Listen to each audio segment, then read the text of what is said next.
To, masu kallon ki da sauraron ki za su so ki gabatar musu da sunan ki. Sunana Rejoice.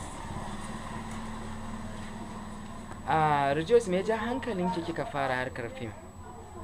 Ni ma ina so ne in ga na zama jaruma, in ga mutane suna yabona, in ga mutane suna son ganina. To Rejoice, mamanki ta yadda da abbanki sun yadda ki harkar fim? Sun yarda. Da yadda su kike harkar fim kenan. Eh, To a ƙalubalen rayuwa a me kika fito, a ya ko kuma a jaruma wadda ta ja fim? A me kika fito dai a ƙalubale rayuwa series? a ya, A ya kika fito, ya alaji ko kuma ya talaka? yan alaji.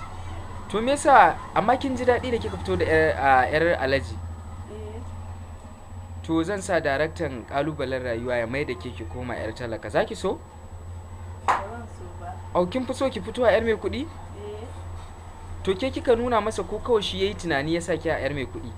shi ya yi tunani ya sa ni. Kawai kallon ki sai ya ga a inda role ɗin da ya kamata ya baki? Eh, Rejoice, a fim ɗin ƙalubalen rayuwa wani acting ne ya fi baki wahala? kuka.